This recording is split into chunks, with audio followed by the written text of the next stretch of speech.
Hello everyone, today we are going to study class 10th chapter number 1 जिसका नाम है chemical reactions and equations.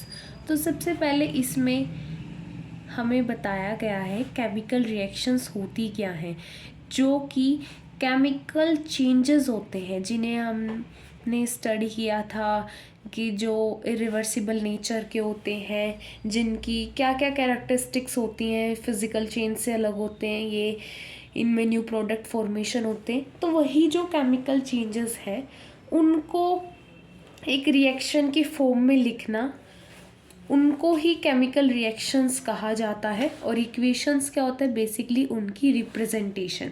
तो आज हम इस चैप्टर को डिटेल में और इन शॉर्ट करने वाले हैं ताकि आपको मेन जो भी पॉइंट्स हैं और एक समरी टाइप में रिकैप हो जाए आपको ये पूरा चैप्टर। We hope you like this video. तो सबसे पहले हमने देखा कि केमिकल रिएक्शंस क्या होते हैं। जो केमिकल चेंजेस होते हैं उन्हीं को हम केमिकल रिएक्शंस कहते हैं।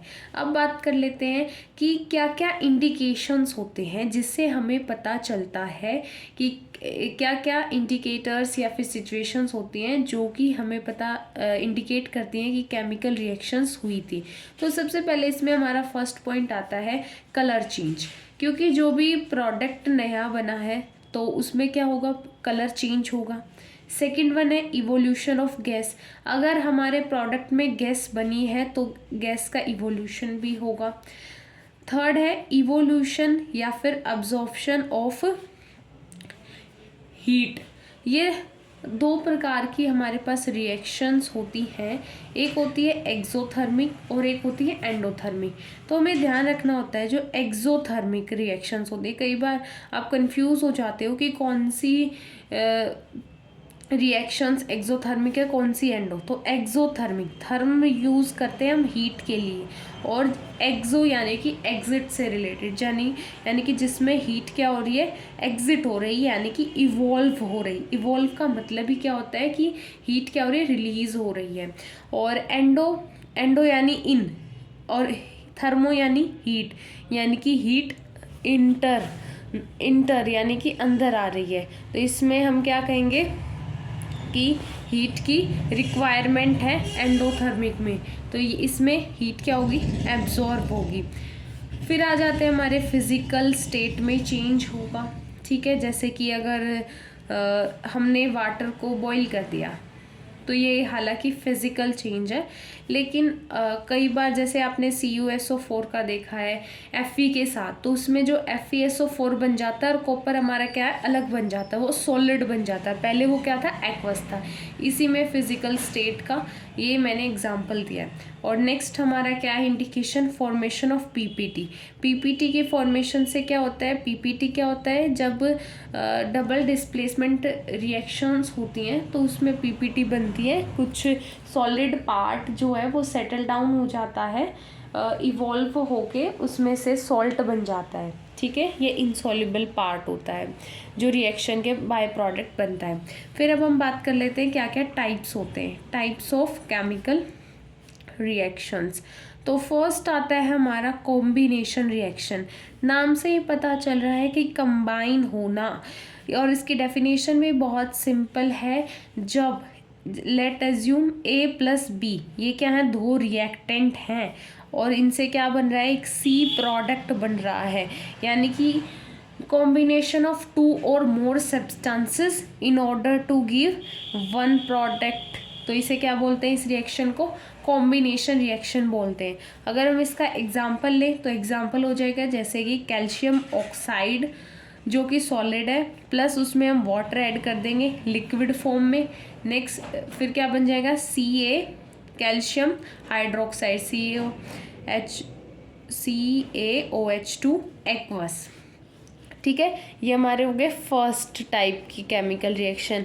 अब हम बात करते हैं दूसरी क्या हमारी, डीकम्पोजिशन, जो कि बिल्कुल इसके अपोजिट है। इसमें हमारा क्या होता है कि एक रिएक्टेंट होता है लेकिन वो 2 या 2 से ज़्यादा प्रोडक्ट्स में क्या होता है, इसका ब्रेक डाउन हो रहा होता है। लेकिन अब ब्रेक डाउन में हम किसकी हेल्प ले रहे हैं, हीट की, लाइट की या फिर इलेक्ट्रिसिटी की। तो उस बेसिस पर जो डिकम्पोजिशन की 3 टाइप्स हमें देखने को मिलते हैं वो हम यहाँ पे अब देख लेते हैं। जैसे फर्स्ट हो गया हमारा थर्मोलाइसिस। ये देखो लाइसिस वर्ड जहाँ भी आ जाए इसका मतलब होता है तोड़ना, ब्रेक डाउन या फिर टूटना भी आप बोल सकते हो, ठीक है। थर्मोलाइसिस, थर्म यानी कि हीट देकर जो रिएक्टेंट का ब्रेक डाउन होना प्रोडक्ट्स में उसे थर्मोलाइसिस कहते हैं, या फिर हम इसे कह सकते हैं थर्मल डिकम्पोजिशन। क्या बोलेंगे, थर्मल डिकम्पोजिशन बोलेंगे। और अगर हम इसके एग्जाम्पल की बात करें तो वो होगा जैसे कि FeSO4 सॉलिड है, इसका ब्रेक डाउन होना किस में ब्रेक डाउन होगा, इसका Fe2O3 प्लस SO2 यानी कि सल्फर डाइऑक्साइड और plus SO3 sulphur trioxide gas, ठीक है। यहाँ पे ये सॉलिड है, ये गैस है और ये भी गैस है। तो इसमें हमने किसके लिए, हीट का ये होता है, तो इसमें हमने हीट का इस्तेमाल किया, थर्मल डिकम्पोजिशन किया और ये हमारी रिएक्शन हुई। अब हम बात कर लेते हैं, यहीं पे देख लेते हैं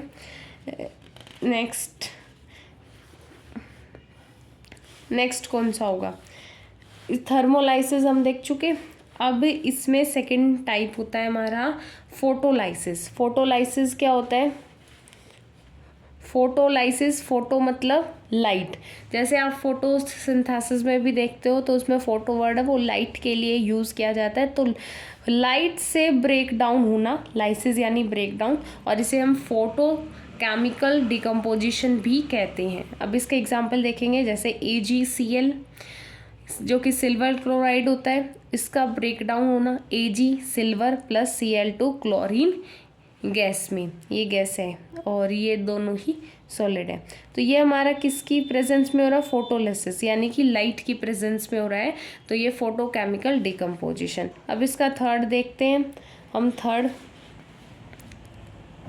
थर्ड हमारा क्या है, इलेक्ट्रोलाइसिस। इलेक्ट्रोलाइसिस, इलेक्ट्रो वर्ड किसके लिए आता है, इलेक्ट्रिसिटी के लिए, लाइसिस यानी तोड़ना, और इसे हम इलेक्ट्रिकल डिकम्पोजिशन भी कहते हैं, इलेक्ट्रिसिटी। तो इलेक्ट्रिकल डिकम्पोजिशन भी कहते हैं। और अब इसमें आ जाएगा जैसे हमारा वाटर, H2O लिक्विड है, उसका H2 gas plus oxygen gas में क्या होना, ब्रेक डाउन होना। इसमें क्या लगेगी, इलेक्ट्रिसिटी लगेगी। वो कैथोड एनोड सिस्टम लगा के नहीं करते, वो आपके NCERT में फोटो भी दिया गया है, डायग्राम है। तो ये हमने यहाँ पे क्या क्या देखा, कॉम्बिनेशन रिएक्शन देखी, फिर डिकम्पोजिशन का थर्मोलाइसिस, फोटोलाइसिस एंड इलेक्ट्रोलाइसिस। अब हम बात करते हैं आगे हमारा हो गया, आ जाएगा इसका third type of chemical reaction. Third हमारी कौन सी होगा, थर्ड है हमारी डिस्प्लेसमेंट रिएक्शन। डिस्प्लेसमेंट रिएक्शन में क्या होता है, जब एटम या फिर ग्रुप किसी एटम ग्रुप में मॉलिक्यूल में अटैच होता है, लेकिन वो क्या कर देता है, अपना जो वो है रिप्लेस हो जाता है दूसरे से, यानी कि डिस्प्लेस करना क्या होता है, रिप्लेस करने से आप समझ सकते हैं कि जो एटम है, जो हमारे पास क्या है, एक एटम या ग्रुप रिप्लेस हो जाता है दूसरे एटम या ग्रुप के साथ। एग्जाम्पल से और हमें अच्छे से क्लियर हो जाएगा, जैसे कि Fe क्या है, हमारा आयरन सॉलिड है, हम इसमें ऐड कर देंगे CuSO4 जो कि हमारा एक्वस है, और हम इसका कलर भी देखेंगे तो ये ब्लू कलर का होता है, और फिर ये क्या बन जाएगा, FeSO4 एक्वस। ये होगा, ये क्या बन गया, अब हमारा फेरस सल्फेट बन चुका है, और अब इसका कलर ग्रीन हो जाएगा। इन दोनों के कलर इंपॉर्टेंट है, आप इनको ध्यान में रखिएगा। प्लस हमारा कॉपर क्या आ जाएगा, सॉलिड अलग से आ जाएगा, ये रेडिश ब्राउन कलर का। तो अब इसमें क्या हुआ, डिस्प्लेसमेंट, रिप्लेस कर दिया गया। जैसे कॉपर सल्फेट में जो कॉपर है वो रिप्लेस हो गया हमारे प्रोडक्ट में, किसके साथ, आयरन के साथ। यही क्या कहलाती है, डिस्प्लेसमेंट रिएक्शन कहलाती है। अब हम आगे बढ़ते हैं और बात करते हैं डबल डिस्प्लेसमेंट रिएक्शन में। अभी यहाँ पे देखा सिर्फ एक रिप्लेसमेंट हो रहा था, यानी एक ही डिस्प्लेस हो रहा था। अब डबल डिस्प्लेसमेंट रिएक्शन में क्या होगा कि जब दोनों रिएक्टेंट आपस में अपने आयंस को एक्सचेंज कर लेते हैं प्रोडक्ट्स को बनाने के लिए। अब एग्जांपल से देखते हैं, जैसे कि Na2SO4 ये हमारा एक्वस है प्लस BaCl2, ठीक है। इसमें हमने मिक्स किया, फिर हमारा क्या बन गया, NaCl बन गया और BaSO4 बन गया। अब हम देखेंगे कि Na किसके साथ था, सल्फेट था, सोडियम का क्या था, सल्फेट था, और बेरियम क्या था, क्लोराइड था। लेकिन अब हमारा प्रोडक्ट में क्या बन गया कि जो सोडियम है वो क्लोराइड के साथ और बेरियम सल्फेट के साथ, यानी इन्होंने क्या कर लिए, अपने आयंस एक्सचेंज कर लिए प्रोडक्ट देने के लिए। तो ये हमारी कहलाती है डबल डिस्प्लेसमेंट रिएक्शन। अब हम आगे बात करते हैं, जो हमारा फिफ्थ टाइप है वो है रिडॉक्स रिएक्शंस। रिडॉक्स रिएक्शंस क्या होती हैं, जब ऑक्सीडेशन या रिडक्शन एक ही, क्या ध्यान से सुनिएगा, जब ऑक्सीडेशन या रिडक्शन एक ही रिएक्शन में हो रहा हो तो उसे रिडॉक्स रिएक्शन कहते हैं। अब ऑक्सीडेशन और रिडक्शन क्या होता है, देखो, एडिशन ऑफ ऑक्सीजन, ऑक्सीजन का एडिशन होना तो उसे ऑक्सीडेशन कहते हैं, ठीक है। और रिमूवल ऑफ हाइड्रोजन भी ऑक्सीडेशन कहलाता है। रिडक्शन में क्या होता है कि रिमूवल ऑफ ऑक्सीजन और एडिशन ऑफ हाइड्रोजन। अब देखो एग्जांपल से, आपके इतने डीप में नहीं है, ये फर्दर क्लासेस में आता है। जैसे कि हम यहाँ पे ले लिया हमने कॉपर ऑक्साइड प्लस हमने H2 यानी कि हाइड्रोजन गैस ऐड ऑन कर दी, फिर हमें क्या मिला, कॉपर सॉलिड मिला और H2O लिक्विड। अब आप देखेंगे ये क्या था, ऑक्सीजन इसके साथ था, लेकिन अब क्या हो गया, रिमूवल ऑफ ऑक्सीजन, ऑक्सीजन यहाँ से हट गया, तो ये हमारा क्या कहलाएगा, यहाँ पे कॉपर ऑक्साइड का यहाँ पर कॉपर में प्लस होना क्या कहलाएगा हमारा, ये कहलाएगा रिडक्शन, ठीक है। और H2 यानी कि इसमें क्या हो गया, एडिशन हो गया, इसमें ऑक्सीजन का क्या हो गया, एडिशन हो गया, तो ये हमारा क्या कहलाएगा, ऑक्सीडेशन कहलाएगा, ठीक है। इसमें यही आता है, ऑक्सीडेशन और रिडक्शन दोनों हो रहे हों एक ही रिएक्शन में तो उसे हम रिडॉक्स रिएक्शन कहते हैं। आगे बढ़ते हैं, अब हम बैलेंसिंग की बात करते हैं। तो ईज़िली कैसे बैलेंसिंग करेंगे, एक छोटे से एग्जांपल से हम देखेंगे बैलेंसिंग में। फॉर एग्जांपल हमने ले लिया Fe plus H2O gives you Fe3O4 plus H2। तो सबसे पहले आपको इनके बॉक्स बना लेने हैं ताकि हम इनके फॉर्मूले को चेंज ना करें, हम सिर्फ बैलेंसिंग करें। और बैलेंसिंग में सिर्फ हम जो भी है वो आगे नंबर लिखते हैं मल्टीप्लाई करने के लिए, हम उसके फॉर्मूले को चेंज नहीं कर सकते, ठीक है। आगे बढ़ते हैं, फिर इसमें हमने जब लिखा तो अब अगर हम एक छोटी सी टेबल बना ले, या फिर वैसे भी आप देख सकते हो, क्योंकि वो टेबल बना के आपको इतना टाइम नहीं होगा। अगर आपको छोटे शॉर्ट में 1 या 2 नंबर में आता है बैलेंसिंग करना तो आप इतना नहीं करेंगे, फिर भी मैं आपको एक बार करके दिखा देती हूँ। लेट एज्यूम कि हमने यहाँ पे लिखी है, हमारे पास क्या क्या आइटम्स हैं, Fe है, आयरन है, फिर यहाँ पे हाइड्रोजन है, और फिर हमारे पास थर्ड आइटम है ऑक्सीजन के। तो यहाँ पे रिएक्टेंट लिख लो, ये एक टेबल टाइप में बना लो, ये रिएक्टेंट्स में और यहाँ पे प्रोडक्ट्स में। तो ये कितने हैं, 1 है। आयरन कितना है प्रोडक्ट में, हम देखेंगे यहाँ पर Fe3 है यानी कि 3 है। अब H, हाइड्रोजन रिएक्टेंट में 2 हैं, प्रोडक्ट में भी हमारे क्या हैं, 2 हैं। ऑक्सीजन रिएक्टेंट में 1 और यहाँ पे प्रोडक्ट में हमारा कितना होगा, 4 होगा। तो सबसे पहले हम स्टार्ट करते हैं जो कि नंबर ज़्यादा होता है, और हमें ज़्यादा से देखने को पता चला कि ऑक्सीजन का बैलेंस करना सबसे पहले ज़्यादा ज़रूरी है। तो यहाँ पे 4 है और यहाँ पे 1 है, तो हम सीधा क्या करेंगे, 4 इसके आगे लगा देंगे, यानी कि अब हमने 4 यहाँ पे कर दिया तो ये मल्टीप्लाई बाय 4 कर दिया। लेकिन हमारी प्रॉब्लम ये हो गई कि जो हाइड्रोजन है वो भी 4 से मल्टीप्लाई हो गए और यहाँ पे बन गए हैं 8 यानी इंटू 4। अब ये डिसबैलेंस हुआ है तो हमें ये भी बैलेंस करना होगा, तो हम यहाँ पे भी 4 लगा देंगे। अब क्या हो जाएगा, हमारा हाइड्रोजन बैलेंस हो जाएगा। यहाँ पे आप टेबल में देख सकते हैं 4 2 जा 8, और यहाँ पे 4 4। अब ये दोनों बैलेंस हो चुके हैं। अब यहाँ पे Fe यहाँ 3 है, यहाँ 1 है, तो मैं यहाँ 3 से मल्टीप्लाई कर दूंगी। तो इस तरीके से हमारी ये जो रिएक्शन है वो अगर मैं कंप्लीट लिख के दिखाऊँ तो हम इसे कैसे लिखेंगे, 3Fe सॉलिड प्लस 4H2O, हमने यहाँ पे गैसियस फॉर्म में लेते हैं, फिर Fe3O4 solid plus 4H2 gas. ठीक है, ये हमारी हो गई है बैलेंसिंग। ठीक है, बैलेंसिंग जो भी आपसे रिएक्शंस पूछी जाएंगे आप उसे बैलेंस कर देना।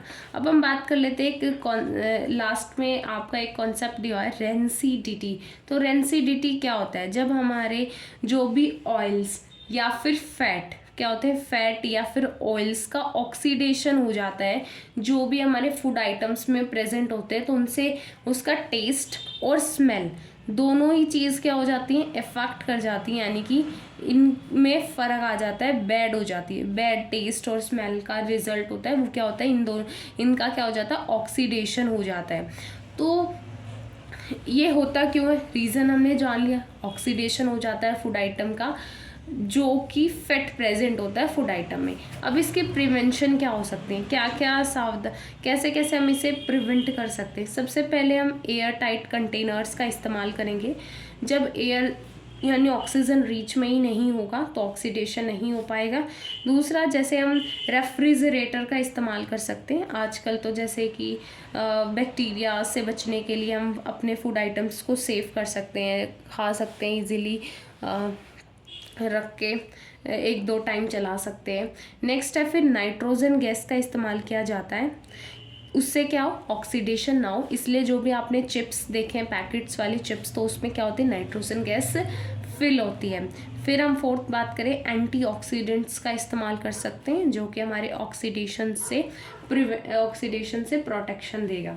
अब आपसे बात कर ले, 1-2 पॉइंट बता देती हूँ मैं आपको कि आपको इनके ना कलर याद रखने बहुत ज़रूरी है। जैसे मैंने आपको डिस्प्लेसमेंट रिएक्शन में भी बताया था कि आपको पता होना चाहिए कि कौन सा जो हमारा कंपाउंड है वो किस कलर का होता है।